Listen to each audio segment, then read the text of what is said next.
You know, I think she just showed her resilience as a fighter. I think this was the perfect fight for my undisputed match, just because she kept coming forward and she wanted the fight just as much, and that I had to dig deep for that. Yeah, everybody back here can't see. No, I think that's just the way she fights. You know, the division knows I hit hard, so you know you better keep a high guard.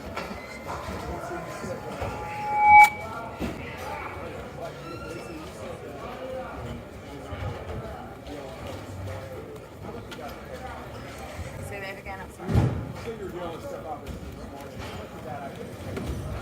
You know, I won't know until I fight, and it kind of hit me in the little later rounds. And but again, you can't beat me on my worst day, and I think that just shows how strong a woman is, and we push through, and we get the job done.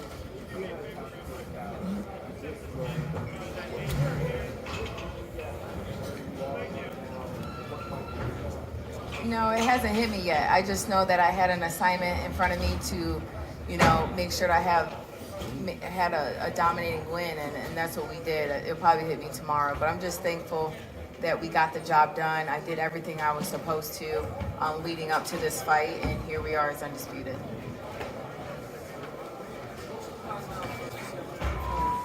Well, I'd love to take her to Detroit. I think, you know, she deserves a homecoming fight. Choi is supposed to fight Alycia Baumgardner. I don't think she will in a million years. So, you know, we can either look at a defense for Undisputed, or at the same time, she wants to fight Katie Taylor. You know, we also have Chantel Cameron Undisputed at 140. Huge nights ahead for Alycia. Well, she was, but she turned down several fights, and obviously this fight as well. And thank you to the WBA as well for, you know, keeping the belts active and making sure that we could crown an Undisputed champion.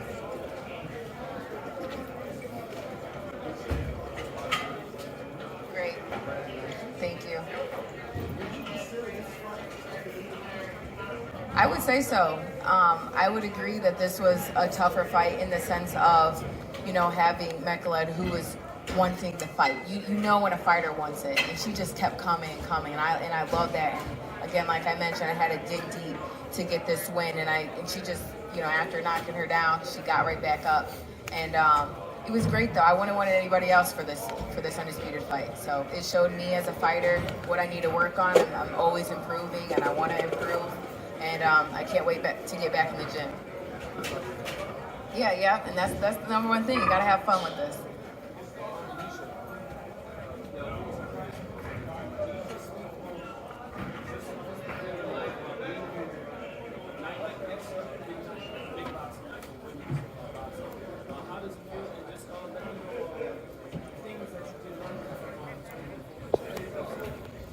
Yeah, the feeling to be here in New York has been great. You obviously seen that women can sell out a show. We put on great performances. To be back here in the States after being in the UK, which I love being in the UK. I love my UK fans. It's just great to just show America and the people who are able to come here, see me perform, and just feel the energy and the love.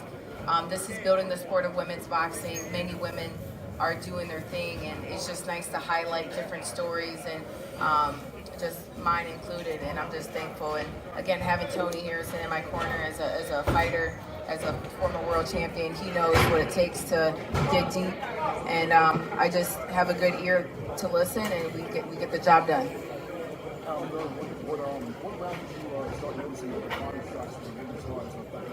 I would say probably the fourth round.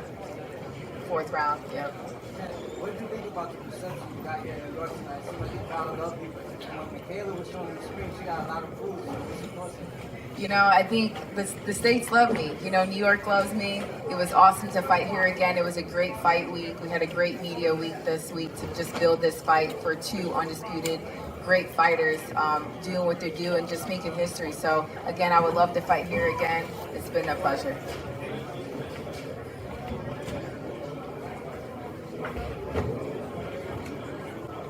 Man, a homecoming fight in Detroit would mean everything. Again, I was a club fighter back in the day selling tickets. I know I can put people in seats. I know I'm entertaining, and I know that I can sell out a great crowd, whatever arena that we choose in Detroit. And it just would put Detroit back on the map. You know, Detroit has a history of boxing and just great champions coming out of that gym.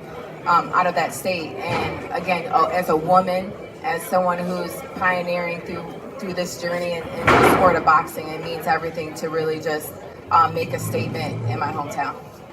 Alycia, in the third round, you almost ended the fight. You know, 2 massive knockdowns. Did you, going into the 4th and 5th round, did you have to adjust the game plan, having given so much in that 3rd round to try to get the stop it? Yeah, definitely. That 3rd round, you know, we knocked her down twice, and you know, when you smell blood and you're hungry and you're like, oh, I gotta get that. You can go after it a little too fast. But again, that's why we use the jab to get back to what we needed to do. And the jab is so important. So good, strong legs, a good jab will get you back on track. And, you know, we continue to show that we're a champion fighter.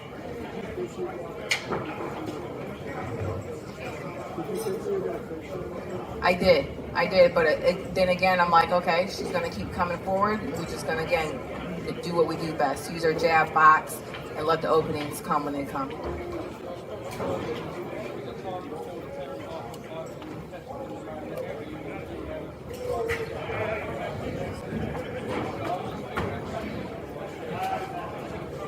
Man, listen, I'm so thankful for Eddie Hearn for just giving me a opportunity. And with the opportunity, I took it by the balls and I said, let's do it. And I just continued to push myself. I believed in myself. You know, he believed in me, the team believed in me. And again, I'm just thankful. And here we are today. If you believe in yourself and you can do it, it shows, and dreams do come true. So just to say as well that the way that she did it, she went to the UK as an underdog in Terry Harper's backyard to win the world title. Then she defended it. Then she took a unified shot on another promoter's show as the away fighter to unify the division and then become undisputed tonight. Great achievement.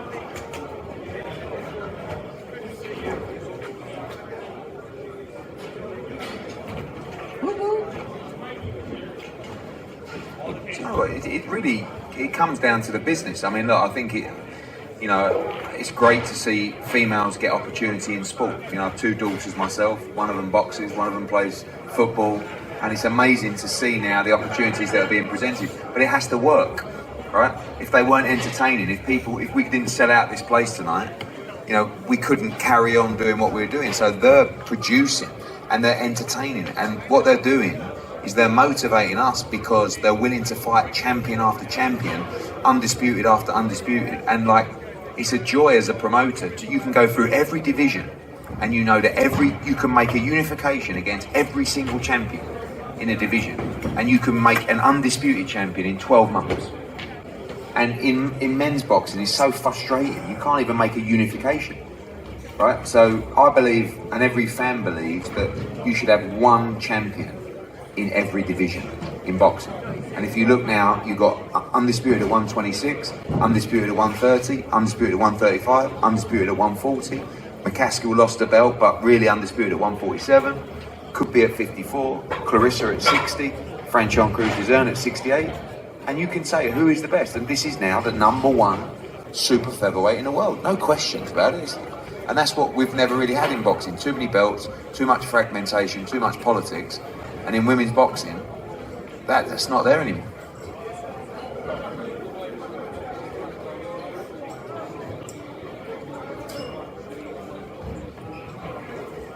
Yeah, I think, you know, when a girl walks through the gym, it's not just to become a champion. And that's the same as any boy walking through the gym. It's about getting fit, it's about being strong mentally, it's about discipline, manners, respect, all the things that boxing gives you. But I'll say one thing. I've done 5 shows at this venue.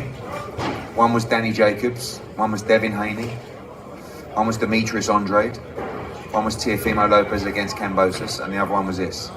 And apart from Teofimo against Kambosos, this was the best-selling event of all of those other names, right?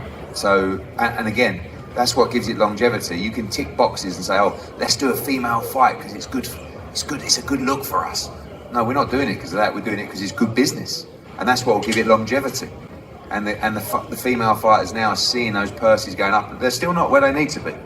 But there's no excuse now why they shouldn't be because of the revenue being driven and the viewership of the events. Probably. Probably, and now all the other promoters will come in and agents and try and steal and rob fighters and do what they do.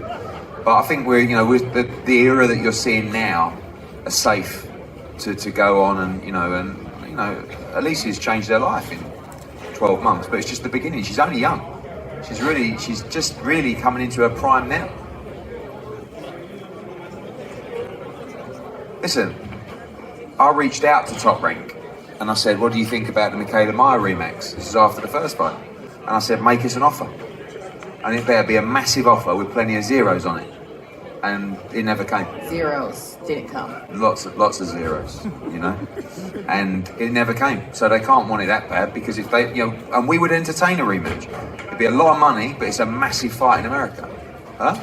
Detroit, perfect. But you know, wherever in the Garden, Vegas, but the offer's got to be right. You know, she went and boxed on their show as the away fighter and won, and they paid her well. But now it's got to be a lot more. Alycia. Alycia. The ones that never end.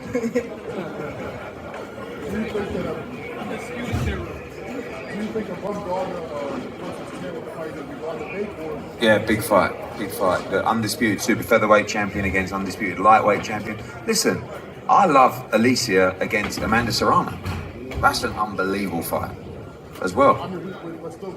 We've got the, well, you know, MVP, but we work with them. You got the 4 undisputed champions from 126 to 140, and they can all fight each other.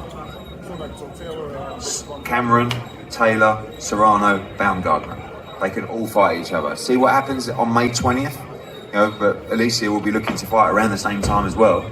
But the winner, the loser of that, you know, if Serrano loses that fight, she's still undisputed featherweight world champion.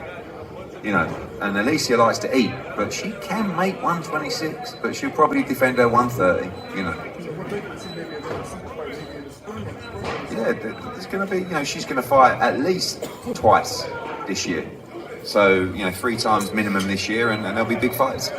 Why is Tony Harrison and Alycia Baumgardner such a lethal combination?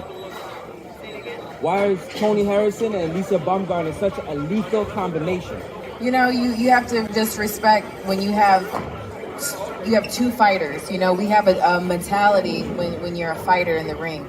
You know, Tony sees one thing from his fighter's eye, from a trainer's eye, and again, it just works. And when it works in the corner, that's all that matters. And when it flows, it goes, and here we are. How long did it take you to really develop your ring toughness? Like when you saw the fights, you're very educated, in general, how long did it take you to really have that mindset? You know, I've been boxing since the age of 8, and I've been with, you know, great trainers. I've been able to take a lot from each trainer and just build myself as a fighter. I'm a natural born athlete. I love learning and growing, and you'll see just an improved fighter every time I step in the ring. So again, like Eddie said, I'm really stepping into my prime. I'll be 29 this year, and you know, you'll just see more and more. Do you think Tony Harrison is possibly maybe the most slick fighter at 154 pounds? Do you feel that Tony Harrison is probably the most... Listen, he has his fight March 12th. We're going to see. Alycia, Eddie mentioned the weights, you know, you got 4 undisputed champions, Chantal Cameron being the biggest at 140. Would you jump up to 140? Absolutely. Absolutely. Y'all got to capitalize on this moment. This is a movement, like I've been preaching for just women's sports, and boxing has just elevated that in the sport of boxing. So it's great.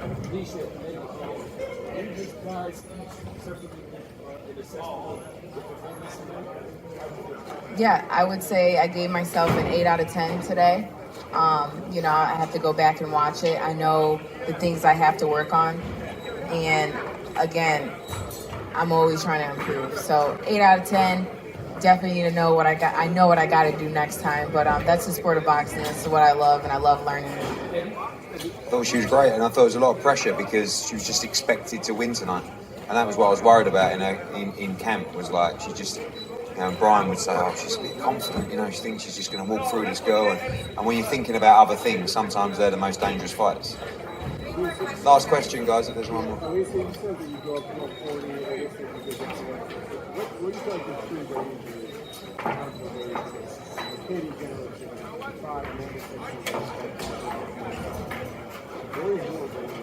Honestly, I like 130 to 140. You know, I'm comfortable. I can make those weights very easy, and I don't have to drain myself. So you have a strong fighter at all three weights. Thanks, everyone. The undisputed super featherweight champion of the world.